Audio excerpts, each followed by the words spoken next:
안녕하세요. 생활 속에서 접할 수 있는 노동 관련 이야기들을 쉽게 설명드리는 조인 인사 노무 컨설팅입니다. 회사에서 퇴직을 하고 대부분은 다른 회사로 이직을 하기 때문에 이직한 회사에서 이전 직장분을 포함하여 연말정산을 하는데, 그런 경우가 아니라 사업을 하려고 퇴사한 경우나 다시 취직을 못한 경우에는 별도로 종합소득세 신고를 해야 되는 경우가 있습니다. 이렇게 사후에 환급금이 발생하는 경우에는 우리가 흔히 퇴직할 때 사용자의 의무로 알고 있는 금품정산에 대해 어떻게 적용되는지를 살펴보겠습니다.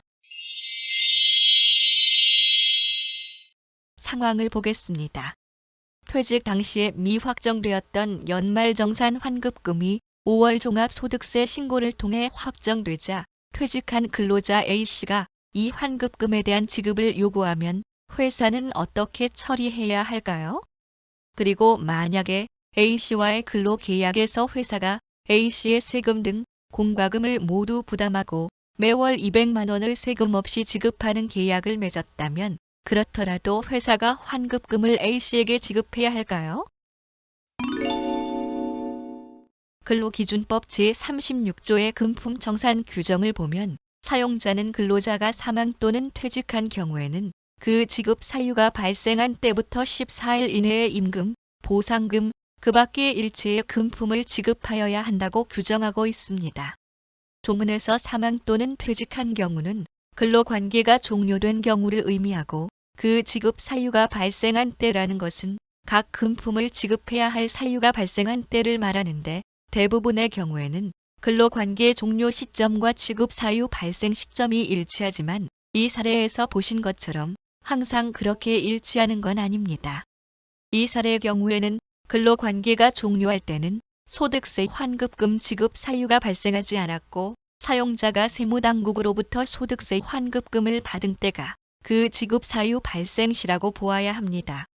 그렇다면 지급 사유가 발생한 때, 즉 사용자가 세무당국으로부터 소득세 환급금을 받은 때부터 14일 이내에 근로자에게 그 금액을 지급해야 합니다. 금품 정산 제때 안 하면 벌금이 발생하니 유의하시기 바랍니다. 두 번째로, 처음 근로계약을 맺었을 때부터 사용자가 급여로 인해 발생하는 세금과 공과금을 부담하고 네트 금액으로 근로자에게 지급했을 경우라면 환급금은 납부한 세금과 무관하게 새로 발생한 것이 아니라 이미 납부한 세금이 확정 금액을 초과하여 돌려준 것에 불과하므로 당초 세금을 납부한 사업주에게 귀속하는 것이 타당하고, 그 환급금을 근로자에게 지급해야 할 의무는 없습니다.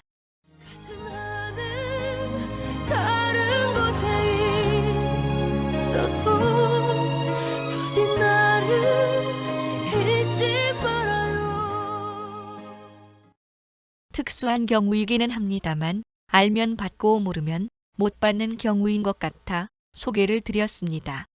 혹시 더 궁금하신 부분이 있으시면 조인 인사 노무 컨설팅 02-707-2253번으로 문의 주시기 바랍니다.